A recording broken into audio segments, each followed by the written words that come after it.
பண்ணையெல்லாம் பொன் கொழிக்க செய்திடுவோம், அதில் பன்மடங்கு உற்பத்தியை பெருக்கிடுவோம். பண்ணையெல்லாம் பொன் கொழிக்க செய்திடுவோம், அதில் பன்மடங்கு உற்பத்தியை பெருக்கிடுவோம்.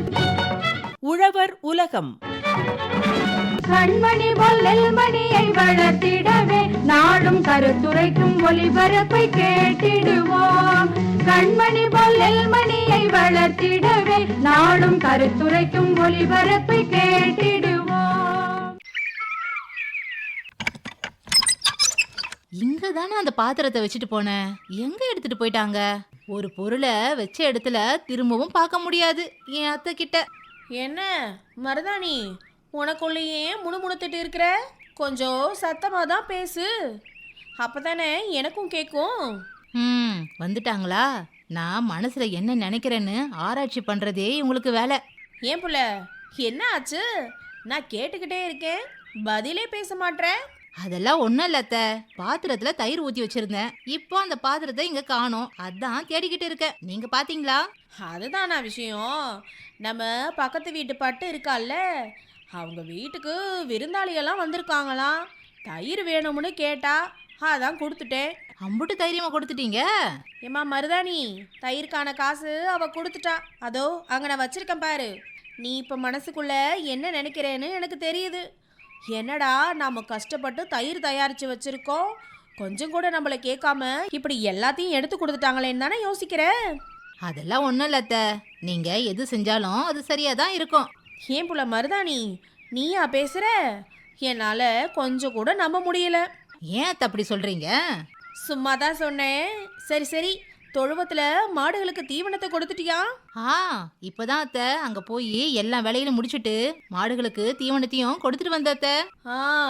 இப்படிதான் கால்நடைகளை பொறுப்பா பார்த்துக்கணும். சரிங்க அத்தை. அத்தை, தொழுவத்துல சாக்கு மூட்டைகளை பார்த்தேன், அதுல என்ன வாங்கிட்டு வந்திருக்கீங்க? அதுவா, நம்ம உரக்கடை முத்து இருக்கான்ல. ஆமா, முத்தண்ணன். அவங்க கால்நடைகளுக்கு தேவையான தீவனத்தை அவங்களே தயாரிக்கிறாங்களாம், அதை விற்பனையும் செய்யறாங்களா. அப்படியா? பரவாயில்லையே. ஆமாம் புள்ள, அதனால நம்ம மாடுகளுக்கு அந்த தீவனத்தை கொடுக்க சொன்னான். இது மாதிரி தீவனத்தை முறையா கால்நடைகளுக்கு கொடுத்தா அது மூலமா நல்ல சத்துக்கள் நம்ம மாடுகளுக்கு கிடைக்குமா, பால் வரத்தும் அதிகமா கிடைக்குமா. அத்தை, கேட்கவே ஆச்சரியமா இருக்கு. ஆனா இவருக்கு எப்படி தீவனங்களை பத்தி இத்தனை விஷயம் தெரிஞ்சிருக்கு? நானும் இந்த சந்தேகத்தை முத்துக்கிட்ட கேட்டேன். அதுக்கு அவன் நம்ம ஊர் சமுதாய கூடத்தில் நடந்த கூட்டத்தில் தான் அத்தனை விஷயங்களையும் கேட்டு தெரிஞ்சுக்கிட்டதா சொன்னான். இப்போ கூட இது சம்மந்தமான விவரங்களை அங்கே சொல்ல போகிறாங்களாம். நாம் 2 பேரும் விவரங்களை போய் கேட்டு தெரிஞ்சுக்கிட்டு வந்துடுவோம். சரிங்க அத்தை, அப்போ நான் போய் ஜன்னல் கதவை எல்லாத்தையும் சாத்திட்டு வரேன். சரி புள்ள, நானும் திண்ணையில் காய போட்டிருக்க மிளகாய்களை அள்ளி வச்சுட்டு வந்துடுறேன். இல்லைன்னா இந்த சேவல்கள் அம்புட்டையும் விட்டு வைக்காது. அத்தை, இங்க பாருங்களேன், விவரம் கேட்க எவ்வளவு பேர் வந்திருக்காங்கன்னு. ஆமா மருதாணி, அதோ அந்த பலகையில யார் வந்து என்ன விவரம் சொல்ல போறாங்கன்னு எழுதிருக்கு பாரு. நான் படிக்கிறேன், கேளு. கால்நடைகளுக்கு அடர் தீவனத்தின் அவசியம் பற்றி காட்டுப்பாக்கம் கால்நடை ஆராய்ச்சி நிலைய பேராசிரியர் டாக்டர் சி பந்தேஸ்வரன் அவங்க தான் தகவல்களை சொல்ல போறாங்களாம். நாம கவனமா கேட்போம்.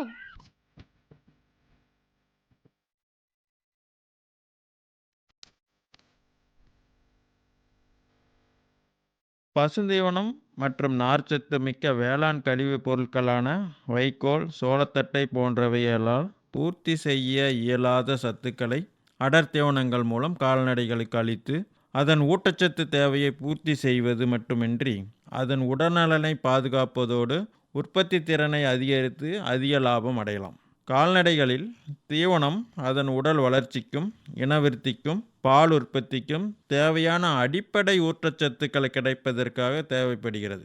தீவனத்தில் அனைத்து ஊட்டச்சத்து பொருட்களும் சரியான அளவில் சரியான விகிதத்தில் இருக்க வேண்டும். ஊட்டச்சத்துக்கள் பொதுவாக மாவுச்சத்து, அதாவது சர்க்கரை சத்து என்று சொல்வார்கள், நார்ச்சத்து, புரதச்சத்து, கொழுப்புச்சத்து, தாது உப்புக்கள் மற்றும் உயிர்ச்சத்து, அதாவது வைட்டமின்கள் என வகைப்படுத்தலாம். இந்த ஒவ்வொரு ஊட்டச்சத்துக்களும் உடலில் நடைபெறுகின்ற பல்வேறு செயல்களுக்கு, அதாவது வளர்சிதை மாற்றம் ஏற்பட காரணமாக உள்ளன. அடர்த்தீவனம் என்பது யாதெனில் அனைத்து ஊட்டச்சத்துக்களும் அடர்த்தியாக, அதாவது அதிக அளவில் உள்ள தீவனமாகும். கலப்பு தீவனம் என்றும் அழைப்பர். கலப்பு தீவனம் என்பது பலதரப்பட்ட சத்துக்கள் மிக்க மூலப்பொருட்களை கலந்து அளிப்பதாகும். அடர் தீவனத்தில் உள்ள ஊட்டச்சத்துக்களின் பயன்களை பற்றி விரிவாக பார்ப்போம். முதலாவதாக எரிசத்து, அதாவது மாவுச்சத்து என்று சொல்வார்கள், இல்லைன்னா சர்க்கரை சத்து என்று சொல்வார்கள். உடலை சரியான வெப்பநிலையில் வைத்திருக்க இந்த எரிசத்து தேவைப்படுவதோடு அனைத்து உடல் உறுப்புகளும் இயங்கவும், கால்நடைகள் நடக்கவும், உடல் அசைவிற்கும், உடல் வளர்ச்சிக்கும், பாலிலுள்ள லாக்டோஸ் சர்க்கரை உற்பத்திக்கும் தேவைப்படுகிறது. எரிசத்தை பெரும்பாலும் அசையும் வயிறுள்ள மாடுகள், ஆடுகள் நார்ச்சத்து அதிகமுள்ள புல்வகை தீவனங்களை ஜீரணித்து பெற்றுக்கொள்கின்றன. ஜீரணம் குறைவாக உள்ள வைக்கோல், தட்டை வகைகள், குறைவான மேய்ச்சல் அல்லது தேவைக்கு குறைவாக புல் வகைகளை அளிக்கும்போது அதிக உடல் வளர்ச்சி மற்றும் பால் உற்பத்தி செய்யும் கால்நடைகளுக்கு போதுமானதாக இருக்காது. அடர்த்தீவனம் தயாரிக்க மாவுச்சத்து அதிகமுள்ள மக்காச்சோளம், சோளம், கம்பு, மரவள்ளி கிழங்கு திப்பி ஆகியவற்றை 35 முதல் 50% சேர்ப்பதால் கால்நடைகளுக்கு தேவைப்படும் எரிசத்து கிடைக்கின்றது. இரண்டாவது சத்தாக புரதச்சத்து. கால்நடைகளின் வளர்ச்சி மற்றும் பால் புரதம் கேசின் ஆகியவை உற்பத்தி செய்ய தேவைப்படுகிறது. புரதச்சத்துக்களில் உள்ள அமினோ அமிலங்கள் அடிப்படை பொருள் உடலில் உள்ள ஒவ்வொரு திசுக்களின் வளர்ச்சிக்கும், திசுக்களின் எண்ணிக்கையை நிலைப்படுத்தவும் தேவைப்படுகிறது. நோய் எதிர்ப்பு தன்மை அதிகரிக்கவும், இரத்த சிவப்பணுக்கள் உற்பத்திக்கும், ஜீரண நொதிகள் உற்பத்திக்கும் புரதச்சத்து அவசியம். முக்கியமாக நாம் கால்நடைகளுக்கு கொடுக்கும் புற்கள், காய்ந்த தட்டு வகைகள், வைக்கோல் ஆகியவற்றில் மிக குறைந்த அளவே, அதாவது உடலை பேணி காக்க தேவைப்படும் புரதச்சத்து தேவையை பூர்த்தி செய்ய மட்டுமே முடியும். அதிக உடல் வளர்ச்சிக்கும் பால் உற்பத்திக்கும் நாம் கொடுக்கும் அடர் தீவனத்தில் உள்ள பிண்ணாக்கு மற்றும் பருப்பு வகைகள் இருந்துதான் தேவையான புரதச்சத்து கால்நடைகளை சென்றடையும். மேலும் அடர் தீவனங்கள் தயாரிக்க பயன்படும் மது ஆலை கழிவுகள், குளுட்டன் எனும் வகை தீவனங்களில் புரதச்சத்து அதிகம் இருக்கும். பயிர் வகை பசுந்தீவனம் அளிக்கும் பட்சத்தில் புரதச்சத்தின் அளவை அடர் தீவனத்தில் சற்று குறைத்து கொள்ளலாம். புரதச்சத்தும் எரிசத்தும் சரியான விகிதத்தில் இருந்தால்தான் உடல் வளர்ச்சி மற்றும் இனப்பெருக்கத்திறன் நன்றாக இருக்கும். இவற்றில் ஏதேனும் ஒன்று அதிக அளவில் கொடுக்கப்பட்டால் உடல் நலக்குறைவு ஏற்படுவதுடன் அதன் உற்பத்தி திறன் பாதிக்கப்பட்டு கால்நடைகளை கழிவு செய்ய நேரிடும். மூன்றாவதாக கொழுப்பு சத்து. மாவுச்சத்தை காட்டிலும் கொழுப்பு பொருள் 2.25 மடங்கு அதிக எரிசக்தியை கொடுக்கும். உயிர்ச்சத்து வைட்டமின்களான vitamin A, D, E, K மற்றும் கால்சியம் சத்து போன்றவற்றை உடல் பயன்படுத்த கொழுப்பு சத்து உதவுகிறது. கொழுப்பு அமினங்கள் இனப்பெருக்க ஹார்மோன் உற்பத்திக்கும், உடல் திசுக்களின் வெளிப்போர்வையாகவும் செயல்படுகின்றன. நாம் அடர் தீவனத்தில் கலக்கும் தானியங்களில் சிறிதளவும், பிண்ணாக்கு வகைகளிலும், அதாவது எண்ணெய், கொழுப்பு சத்து இருக்கின்றது. அதிக எரிசத்து தேவைப்படும் இறைச்சி கோழி தீவனத்திலும், பன்றிகளின் தீவனங்களிலும் தாவர எண்ணெய்களை பயன்படுத்த வேண்டியுள்ளது. அடுத்ததாக பைபாஸ் ஊட்டச்சத்துக்கள் என்று சொல்வார்கள். நாளொன்றுக்கு 20 லிட்டர் அதற்கு மேல் பால் கொடுக்கும் பறவை மாடுகளுக்கு சாதாரண அடர் தீவனம் புற்கள் மூலம் ஊட்டச்சத்து தேவையை பூர்த்தி செய்ய இயலாது. தேவையை பூர்த்தி செய்ய அதிக அளவு மாவுச்சத்துள்ள தானியங்களை அளித்தால் வயிறு உபாதை, அதாவது அமில நோய், அசிடோசிஸ் என்று சொல்வார்கள், உண்டாகி வயிறு உப்பிசம் ஏற்படும். உதாரணமாக அரிசியில் மக்காச்சோளத்தை காட்டிலும் அதிக அளவு பெருவயிற்றில் ஜீரணமாகும் ஸ்டார்ச் உள்ளதால் வயிறு உப்பசம் ஏற்பட வாய்ப்பு அதிகம். இதனால் அதிக எரிசத்து மிக்க தாவர எண்ணெய் பயன்படுத்தினாலும் நார்ச்சத்து ஜீரணிக்கும் தன்மை பாதிக்கப்படும். இதை தவிர்க்க தான் பைபாஸ் கொழுப்பு, அதாவது பைபாஸ் ஃபேட் என்று சொல்வார்கள். அதாவது அது பெருவயிற்றில் ஜீரணிக்காமல் சிறுகுடலில் ஜீரணித்து எரிசத்தை மாடுகளுக்கு அளிக்கும். அதேபோல் புரதச்சத்து தேவையை பூர்த்தி செய்ய அதிக பிண்ணாக்கு வகைகளை சேர்க்கும்போது பெருவயிற்றில் ஜீரணித்து அமோனியா உற்பத்தியாகி மாட்டின் உடல் நலனை கெடுப்பதோடு இனப்பெருக்க திறனையும் பாதிக்கும். இதை தவிர்க்க பைபாஸ் புரதம் எனப்படும் மூலப்பொருளை அடர் தீவனத்தில் சேர்த்து அளிக்க வேண்டும். இயற்கையாகவே கிடைக்கும் பிண்ணாக்கு பொருளை சில ரசாயன மாற்றத்துக்கு உட்படுத்தி புரதம் பெருவயிற்றில் ஜீரணமாவது தவிர்க்கப்படுகிறது. பருத்தி பிண்ணாக்கு, தேங்காய் பிண்ணாக்கு, மர இலைகள் மற்றும் மக்காச்சோள குளுட்டன் தூள் ஆகியவற்றில் இயற்கையாகவே பைபாஸ் புரதம் அதிகமாக இருக்கிறது. அடுத்தது நார்ச்சத்து. இந்த நார்ச்சத்து அடர் தீவனத்தில் குறைந்தளவே இருக்கும். முக்கியமாக தவிடு, பொட்டு ஆகியவற்றை அடர் தீவனம் தயாரிக்க பயன்படுத்தும் போது இந்த நார்ச்சத்து கால்நடைகளுக்கு கிடைக்கும். புற்கள் மற்றும் வைக்கோல், சோளத்தட்டை ஆகிய வகைகளில் அதிக அளவு நார்ச்சத்து இருக்கும். இந்த நார்ச்சத்தை பெரும் வயிற்றில் உள்ள பாக்டீரியாக்கள் நொதித்து மாடுகளுக்கு தேவையான எரிசத்தையும் பாலிலுள்ள கொழுப்பு உற்பத்திக்கு தேவைப்படும் மூலப்பொருட்களையும் உற்பத்தி செய்ய உதவுகின்றது. அடுத்தது, இந்த எரிசத்து மற்றும் புரதச்சத்து மட்டும் இருந்தால் போதாது.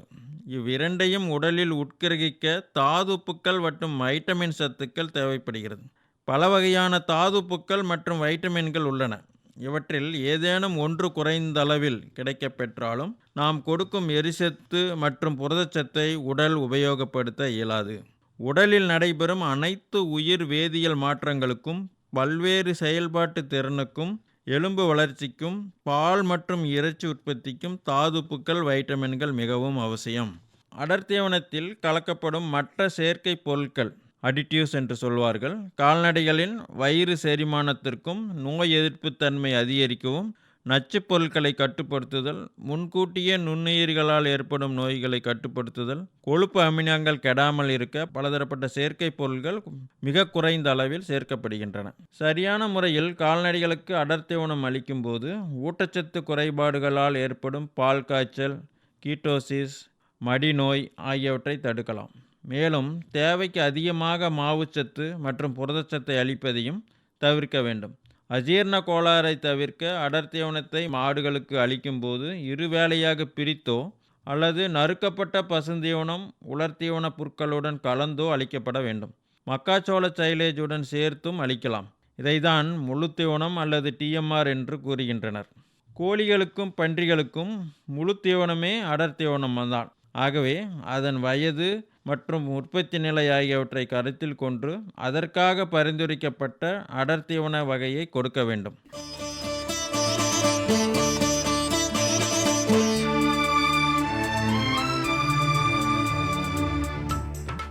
என்ன மருதாணி, கால்நடைகளுக்கு அடர் தீவனத்தின் அவசியம் பற்றி காட்டுப்பாக்கம் கால்நடை ஆராய்ச்சி நிலைய பேராசிரியர் டாக்டர் சி. பந்தேஸ்வரன் அவங்க சொன்ன தகவல்களை கேட்டியா? கேட்டுக்கிட்டேன் அத்தை. எல்லா விவரங்களையும் ரொம்ப தெளிவா நமக்கு புரியும்படி எடுத்து சொன்னாங்க.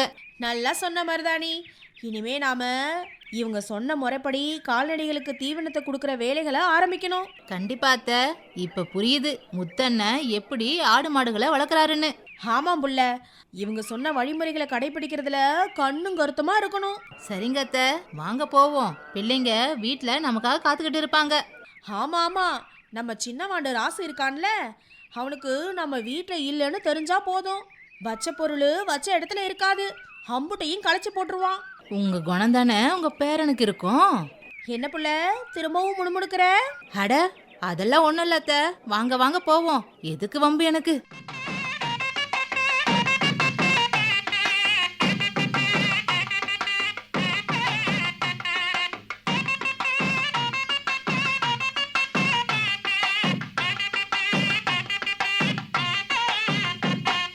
காலமெல்லாம் கழனியிலே வேர்வை சிந்துற விவசாயி, சோலை குயில் பாடுறனே உனக்காக ஒரு சேதி. காலமெல்லாம் கழனியிலே வேர்வை சிந்துற விவசாயி, சோலை குயில் பாடுறனே உனக்காக ஒரு சேதி. ஒருங்கிணைந்த பாதுகாப்பு உயர்வு தரும் கட்டுக்கோப்பு, தெரிஞ்சுக்கிட்டு பயிர் செஞ்சா பெருகிடுமே மகசூலு. ஒருங்கிணைந்த பாதுகாப்பு உயர்வு தரும் கட்டுக்கோப்பு, தெரிஞ்சுக்கிட்டு பயிர் செஞ்சா பெருகிடுமே மகசூல். காலமெல்லாம் கழனியிலே வேர்வை சிந்துற விவசாயி, சோலை குயில் பாடுறனே உனக்காக ஒரு சேதி. காலமெல்லாம் கழனியிலே வேர்வை சிந்துற விவசாயி, சோலை குயில் பாடுறனே உனக்காக ஒரு சேதி.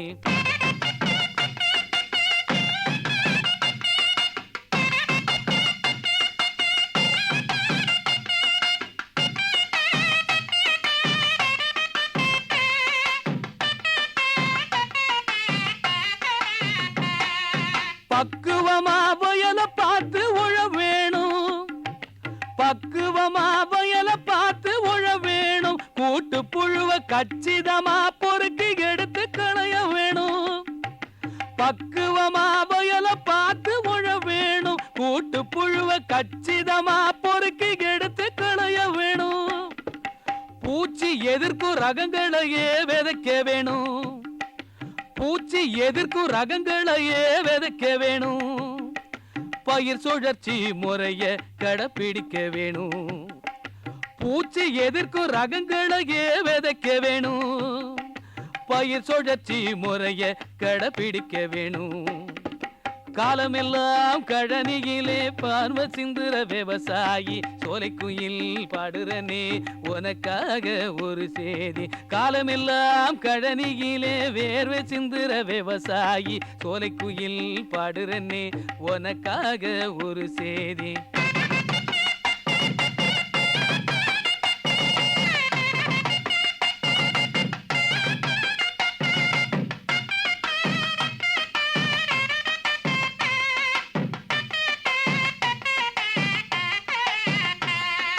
வயலோரம் அகழி வெட்டி வரும் புழுவ நீக்கணும். வயலோரம் அகழி வெட்டி வரும் புழுவ நீக்கணும்.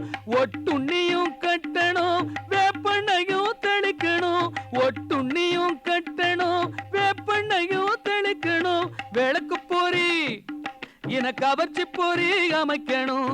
விளக்கு பொறி இன கவர்ச்சி பொறி அமைக்கணும். பொருளாதார சேத நிலை தெரிஞ்சு மருந்தடிக்கணும். பொருளாதார சேத நிலை தெரிஞ்சு மருந்தடிக்கணும். காலமெல்லாம் கழனியிலே வேர்வை சிந்துற விவசாயி சோலைக்குயில் பாடுறனே உனக்காக ஒரு சேதி. காலமெல்லாம் கழனியிலே வேர்வை சிந்துற விவசாயி சோலைக்குயில் பாடுறனே உனக்காக ஒரு சேதி.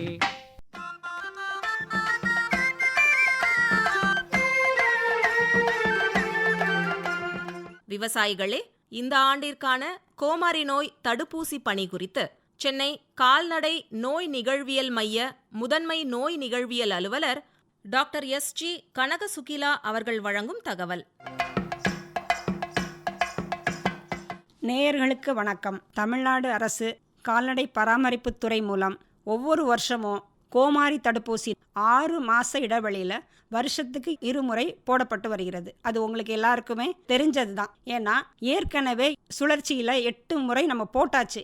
கோமாரி நோய்னா என்ன, அது எந்தெந்த மாடுகளுக்கு பாதிப்பு ஏற்படும், அதோட அறிகுறிகள் என்ன, அதோட தடுப்பூசி எவ்வளவு முக்கியம், அதெல்லாம் குறித்து இப்போ பார்க்கலாம். கோமாரி நோய் என்பது கால்நடைகளுக்கு ஏற்படும் ஒரு நச்சுயிரி தொற்று நோய் ஆகும். இந்நோயானது மாட்டினம், ஆட்டினம் மற்றும் பன்றி இனங்களில் வாய் மற்றும் கால் பகுதிகளில் கொப்பளங்களை ஏற்படுத்தும். இந்நோய் பசுவினத்தை அதிகம் தாக்குகிறது. நோய் பாதிக்கப்பட்ட கால்நடைகளுக்கு அதிக காய்ச்சல் ஏற்படும். மாடுகள் அசை போடாமல் இருக்கும். வாயில் உமிழ்நீர் வடிந்து கொண்டிருக்கும். வாயின் உட்புறங்களிலும் நாக்கின் ஓரமும் பல் ஈறுகளிலும் சிறு கொப்பளங்கள் காணப்படும். கால்நடைகளின் குளம்புகளுக்கிடையே கொப்பளங்கள் உருவாகி பின்னர் அது புண்ணாகிவிடும். கறவை மாடுகளில் மடிகளிலும் மடிக்காம்புகளிலும் சிறு கொப்பளங்கள் ஏற்படும். பாதிக்கப்பட்ட கால்நடைகளின் பாலினை குடிக்கும் கன்றுகள் இறக்க நேரிடும். இந்நோயினால் பாதிக்கப்பட்ட கால்நடைகளுக்கு மலட்டுத்தன்மை ஏற்படும். மேலும் பால் உற்பத்தி குறைவதனால் விவசாயிகளுக்கு அதிக அளவில் பொருளாதார இழப்பை ஏற்படுத்துகிறது. 2011ஆம் ஆண்டு முதல் கோமாரி தடுப்பூசி பணி தமிழகத்தில் நடைபெற்று வருகிறது. 2020ஆம் ஆண்டு முதல் தேசிய கால்நடை நோய் தடுப்பு திட்டத்தின் கீழ், அதாவது NADCP திட்டத்தின் கீழ் அனைத்து மாவட்டங்களிலும் கோமாரி நோய் தடுப்பூசி பணி முழு முனைப்புடன் செயல்படுத்தப்பட்டு வருகிறது. இதுவரை 8 சுற்றுகள் கோமாரி தடுப்பூசி பணி நிறைவடைந்த நிலையில் உள்ளது. அதன் தொடர்ச்சியாக தமிழகத்தில் இந்த ஆண்டு 9வது சுற்று கோமாரி தடுப்பூசி பணி ஜூலை 1ஆம் தேதி தொடங்கி ஜூலை 31ஆம் தேதி வரை மேற்கொள்ளப்பட்டு வருகிறது. விடுபட்ட கால்நடைகளுக்கு ஆகஸ்ட் 1 முதல் ஆகஸ்ட் 10 வரை தடுப்பூசி பணி மேற்கொள்ளப்படும். மாநிலத்தின் தகுதியுள்ள 4 மாத வயதிற்கு மேற்பட்ட, அதாவது 4 மாதத்திற்கு மேற்பட்ட கன்றுகள், சுமார் 90 லட்சம் பசு மற்றும் எருமை மாட்டினங்களுக்கு தடுப்பூசி பணி மேற்கொள்ளப்பட உள்ளது. மத்திய அரசின் அறிவுரைக்கிணங்க அனைத்து மாட்டினங்களுக்கும் காது வில்லை இயர் டேக் போடப்பட்ட பின்னரே தடுப்பூசி பணி மேற்கொள்ளப்பட வேண்டும். கால்நடை விவசாய பெருமக்கள் கோமாரி தடுப்பூசி பணியினை உங்கள் மாட்டினங்களுக்கு தவறாது செலுத்தி கொடிய நோயான கோமாரி நோயிலிருந்து தங்கள் மாட்டினங்களை காத்துக்கொள்ளுமாறு அன்புடன் கேட்டுக்கொள்ளப்படுகிறது. மேலும் இது குறித்து தகவல்கள் தெரிந்திட தங்களுக்கு அருகிலுள்ள அரசு கால்நடை மருத்துவமனைகளை தொடர்பு கொள்ளலாம். இதுவரை கோமாரி நோய் தடுப்பூசி பணி குறித்து சென்னை கால்நடை நோய் நிகழ்வியல் மைய முதன்மை நோய் நிகழ்வியல் அலுவலர் டாக்டர் எஸ்.ஜி. கனக சுகிலா அவர்கள் வழங்கிய தகவலை கேட்டீர்கள்.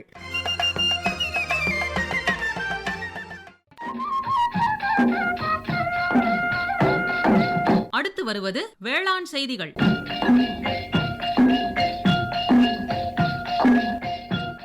குறுவை பருவ நெற்பயிரில் உயர் விளைச்சலுக்கான உழவியல் நுட்பங்கள்.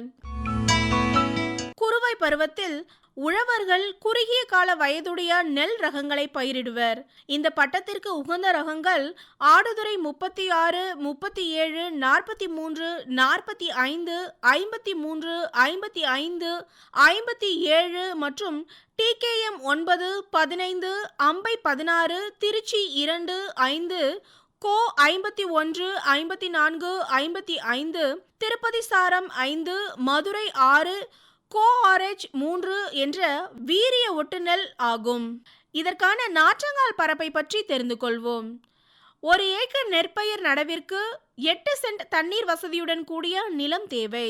1 ஏக்கருக்கு 24 கிலோ விதை அளவு தேவை.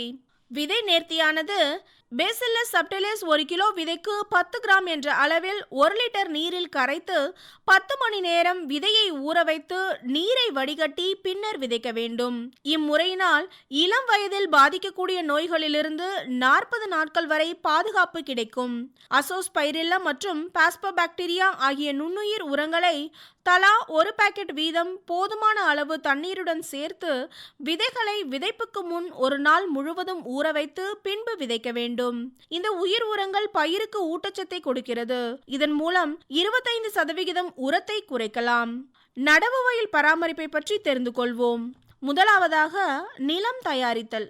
சேற்று உழவு செய்வதற்கு ஓரிரு நாட்கள் முன்பே தண்ணீர் தேங்கி நிற்கும் அளவிற்கு நீர் பாய்ச்சுதல் வேண்டும். பின்னர் சேற்று உழவு செய்ய வேண்டும். இதற்கான நாற்றின் வயதானது 18 முதல் 22 நாட்களான நாற்றுக்கள் நடவு செய்ய ஏற்றது. 40 லிட்டர் தண்ணீரில் 1 கிலோ அசோஸ்பைரில்லம், 1 கிலோ பாஸ்போபாக்டீரியா மற்றும் 1 கிலோ பேசில்லஸ் சப்டிலிஸ் கலந்த கரைசலை தயாரித்து இக்கரைசலில் நாற்றுகளின் வேர்பாகம் நன்கு நனையுமாறு 1 மணி நேரம் வைத்திருந்து நடவு செய்ய வேண்டும். மீதமுள்ள கரைசலை நடவு வயலிலேயே விட வேண்டும். இதற்கான பயிர் இடைவெளியானது 15 x 10 சென்டிமீட்டர். நாற்றுகளின் எண்ணிக்கையானது ஒரு குத்துக்கு 2 முதல் 3 நாற்றுகள் ஆகும். நீர் நிர்வாகத்தை பற்றி தெரிந்து கொள்வோம். நெற்பயிருக்கு சாதாரணமாக காய்ச்சலும் பாய்ச்சலுமாக நீர்ப்பாசனம் செய்ய வேண்டும். அதாவது மண்மறைய நீர் கட்டுதல் நடவு செய்த முதல் 10 நாட்களில் மிக முக்கியம். பின்னர் சுமார் 1 முதல் 2 சென்டிமீட்டர் அளவிற்கு நீர்ப்பாசனம் செய்து வயலில் சிறு கீறல்கள் ஏற்படும் தருணம் அடுத்த முறை நீர் பாய்ச்சுதல் வேண்டும். இம்முறையை பூங்கதிர் உருவாகும் பயிர் பருவம் வரை பின்பற்றப்பட வேண்டும். அதன் பிறகு பயிர்கதிர் உருவாகும் தருணத்தில் இருந்து அறுவடை நிலை வரை 4 முதல் 5 சென்டிமீட்டர் அளவிற்கு நீர் பாய்ச்சி கட்டிய நீர் மறைந்தவுடன் மீண்டும் நீர் கட்டிவிட வேண்டும். உர நிர்வாகத்தை பற்றி தெரிந்து கொள்வோம். முதலாவதாக இயற்கை உரமிடல். 1 ஹெக்டேருக்கு தொழு உரம் 5 டன் அல்லது பசுந்தாள் உரம் 2.5 டன் இட வேண்டும். பசுந்தாள் உற்பத்தி ஏக்கருக்கு 2.5 டன் என்ற அளவை எட்டியிருந்தால் அதனை அப்படியே மடக்கி உழுதுவிட வேண்டும். உழுவதற்கு இரும்பு கலப்பையோ அல்லது நாட்டு கலப்பையோ பயன்படுத்தலாம். அத்தருணத்தில் நடவு வயலில் குறைந்தபட்சம் 1 அங்குலம் தண்ணீர் தேக்கப்பட வேண்டும். பசுந்தாள் உரம் மண்ணினுள் நன்கு மறையுமாறு உழ வேண்டும். அசோலா 100 கிலோ என்ற அளவில் நட்ட 3 லிருந்து 5 நாட்களுக்குள் பரவலாக தூவ வேண்டும். அசோலா வளர்ச்சியடைந்த நிலையில் நெல்லிற்கு களை எடுக்கும் தருணத்தில் ரோட்டரி களை எடுப்பானை கொண்டோ அல்லது காலாலோ மண்ணிற்குள் மிதித்து விடுதல் வேண்டும். அசோஸ்பைரில்லம், பாஸ்போபாக்டீரியா மற்றும் பேசில்லஸ் சப்டிலிஸ் ஒவ்வொன்றும் 1 கிலோ என்ற அளவில் எடுத்து 25 கிலோ மக்கிய தொழு உரத்துடனோ அல்லது மணலுடனோ நன்கு கலந்து நடவிற்கு முன் சீராக தூவிவிட வேண்டும். இதனால் பயிருக்கு தேவையான ஊட்டச்சத்துக்கள் ஊட்டச்சத்துக்கள் கிடைப்பதுடன் பூச்சி மற்றும் நோய்களும் கட்டுப்படுத்தப்படுகிறது. தழை சத்து மற்றும் சாம்பல் சத்தை பிரித்து இடுதல் அவசியம். தழை சத்தையும் சாம்பல் சத்தையும் 4 பிரிவுகளாக முறையே கடைசி உழவின் போது, தீவிர தூர்க்கட்டும் பருவம், கதிர் உருவாகும் பருவம் மற்றும் கதிர் வெளிவரும் பருவத்தில் இடுதல் வேண்டும். தழை சத்தை இலைவண்ண அட்டையை பயன்படுத்தி தேவைக்கு ஏற்றவாறு இடுதல் வேண்டும். துத்தநாக சல்பேட் உரமிடுதல் அவசியம். ஏக்கருக்கு 10 கிலோ துத்தநாக சல்பேட்டை 25 கிலோ மக்கிய தொழு உரத்துடனோ அல்லது மணலுடனோ நன்கு கலந்து நடவிற்கு முன் தூவ வேண்டும். நடுநிலையான மற்றும் சுண்ணாம்பு தன்மையுள்ள மண் வகைகளுக்கு ஏக்கருக்கு 200 கிலோ அளவில் ஜிப்சம் கடைசி உழவின் போது இட வேண்டும். கதிர் உருவான தருணத்திலும் மீண்டும் 10 நாட்கள் கழித்தும் இலை வழி உரமாக யூரியா 2 கிலோ, DAP 4 கிலோ மற்றும் பொட்டாஷ் 2 கிலோவை 200 லிட்டர் தண்ணீரில் கலந்து தெளிக்க வேண்டும். களை நிர்வாகம் பற்றி தெரிந்து கொள்வோம். களை முளைப்பதற்கு முன் பயன்படுத்தும் களைக்கொல்லிகளான பியூட்டாக்ளோர் 1 லிட்டர் அல்லது பிரிட்டிலாக்ளோர் 0.5 லிட்டர் என்ற அளவில் 20 கிலோ மணலுடன் கலந்து சீரான தண்ணீர் நிறுத்தி நட்ட 3 முதல் 4 நாட்களுக்குள் தூவிவிட வேண்டும். களைகள் முளைப்பதற்கு முன்பே இடப்பட வேண்டிய களைக்கொல்லிகள் இடப்படாத தருணத்தில் நட்ட 15 முதல் 20ஆம் நாளில் களைக்கொல்லிகள் இடலாம். நடவு செய்யப்பட்ட ரகத்தில் வயதை பொறுத்து அறுவடை காலத்திற்கு 7 நாட்கள் முன்பாக நீர் தேங்கி நிற்காமல் பார்த்து கொள்வது அறுவடைக்கு நல்லது.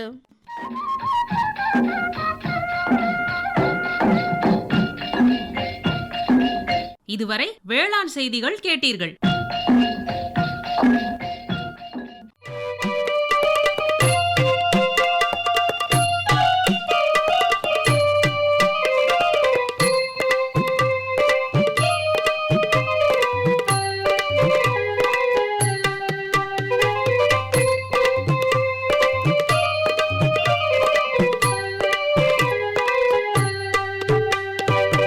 பச்சை இலையிலே முட்டை 100க்கும் மேல் தாயந்து பூச்சி போடும்.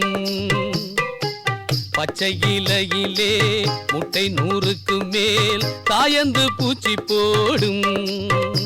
அவை இட்ட வாரத்திலே முட்டைக்குள்ளேருந்து இளமஞ்சள் புழுக்கள் காணும். அவை இட்ட வாரத்திலே முட்டைக்குள்ளேருந்து இளமஞ்சள் புழுக்கள் காணும். வாயில் சுரக்கும் திரவத்தை இறக்கும் கயிறாக்கி தொங்கி தண்டினை சேரும். வாயில் சுரக்கும் திரவத்தை இறக்கும் கயிறாக்கி தொங்கி தண்டினை சேரும். துளைத்து தண்டின் மையத்தில் பிழைத்து கூட்டு புழுவும் தழைத்தந்து பூச்சியாகும். துளைத்து தண்டின் மையத்தில் பிழைத்து கூட்டு புழுவும் தழைத்தந்து பூச்சியாகும். நெல்லு பயிரிலே தொல்லை கொடுத்திட துள்ளும் குருத்து பூச்சி. நெல்லு பயிரிலே தொல்லை கொடுத்திட துள்ளும் குருத்து பூச்சி.